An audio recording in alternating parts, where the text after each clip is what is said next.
Hi, lovelies. Welcome back to my channel. It's so good to see you again. And please hit the subscribe button this moment before you would tell me you have forgotten. So don't forget. Do so right away. Let us dive into the kitchen. Today we are preparing, preserving, and learning how to preserve our fresh tomatoes.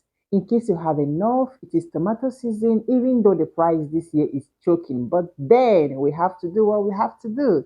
So here I have a basket of tomatoes already, and it's been washed and separated. In fact, all the tomatoes came out very strong. So I had to, after washing, go ahead and cut it into tiny chunks so that your blender can blend it. As you can see what I have done in the video, I had to cut my own into tiny bits because I'm not taking it to the mill because I had already wanted to go to the mill before now. But then I said, what's the essence of going to the mill when I have a blender that can do the work for me? And I don't want it too smooth.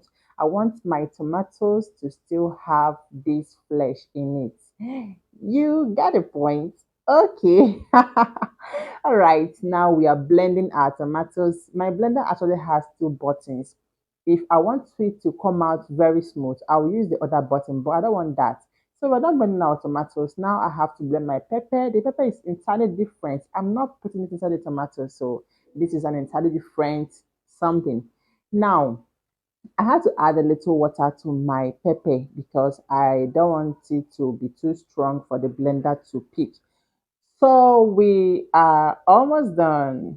Yeah, this is the last batch. This is actually a painted of pepper, and the smell was choking and very hot. So we are done blending our pepper at this point. Everything is ready. My tomatoes, I'm done blending the full basket of tomatoes. It actually gave me 5 painters of tomatoes, very strong. So here we are. Here we go. This is our fresh tomatoes. Look at it. Now take a look. I didn't blend it too smooth because I like to see those small, small, small pieces inside my stew and my rice whenever I'm cooking. If I don't want it to come out this way, I'll go ahead and blend it to a smooth puree. Now, next thing you're going to do is to pour it into your pot. I'll be using two different methods here. So the other one has gone into the pot and on fire already, while this one I'll be pouring it into my sieve.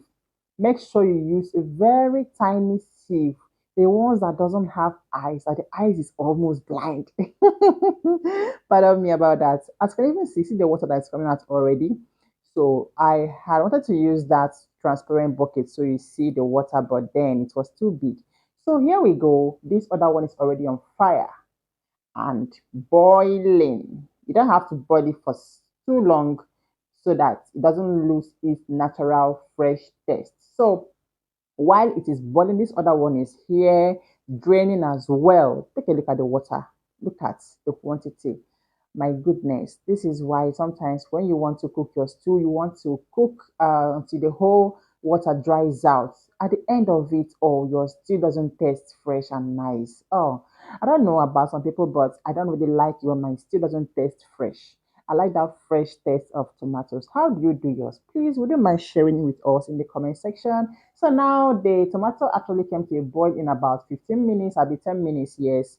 And it made it easier for the water to separate. So you pour it into your cheesecloth.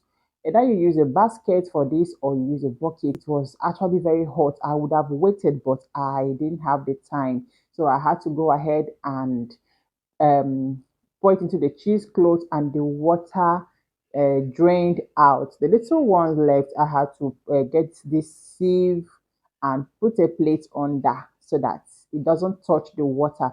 Now, this is my fresh tomatoes. Oh my God, it's looking very small, but then it's big because there is no more water inside it. I had to bring the other one that's been draining in the sieve and added everything together. Now pour them back into the pot and set it on fire again for it to boil for some more minute for some time. Here we go. Our tomato is ready. Our tomato is ready. The second boiling doesn't take time because all the water is already gone out.